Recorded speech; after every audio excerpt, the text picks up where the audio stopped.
Hello everyone, আসসালামু আলাইকুম। Welcome to my channel Saima's kitchen. আজ আমি আপনাদের সাথে কোনো রেসিপি শেয়ার করব না। ঘরে কিভাবে স্বাস্থ্যসম্মত উপায়ে আর খুব সহজে বেসন তৈরি করা যায় সেই নিয়মটি দেখিয়ে দিব।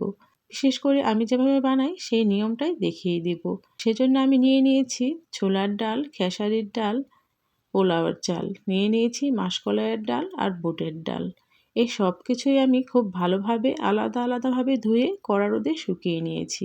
সব ধরনের ডাল আর চাল আমি একটা কাপ দিয়ে মেপে সমপরিমাণে নিয়ে নিব।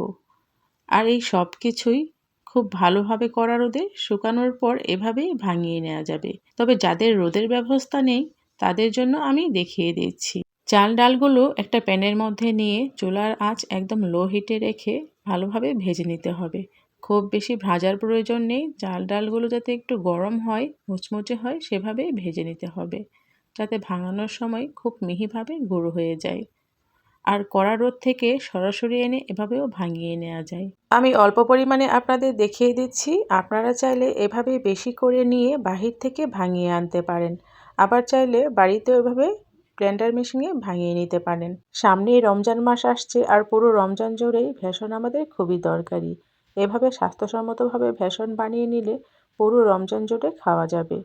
আমি এই ভেষণ তৈরিতে চাল আর মাসকলাইয়ের ডাল ব্যবহার করেছি। এতে করে এই ভেষণের তৈরি যে কোনো জিনিস বেশ কিছুক্ষণ মুচমুচে থাকবে।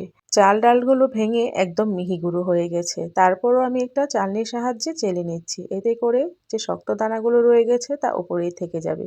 এগুলো আমি পরবর্তীতে আবার ভাঙিয়ে নিব। এভাবে ভেষণ তৈরি করে রেখে দিতে পারেন মাসখানেক। পুরো রমজান মাসের জন্য এভাবেই ঘরে স্বাস্থ্যসম্মত উপায়ে ভেষণ তৈরি করে নিতে পারেন এখনই। ভেষণ তৈরির আইডিয়াটি কেমন লেগেছে তা অবশ্যই কমেন্ট করে জানাবেন। আমার ভিডিওটি যদি ভালো লেগে থাকে তাহলে অবশ্যই আমার চ্যানেলটিকে সাবস্ক্রাইব করে আমার পাশেই থাকবেন। সামনেই রমজান মাস, সবাইকে রমাদান মোবারক। সবাই ভালো থাকবেন, সুস্থ থাকবেন। আল্লাহ হাফেজ।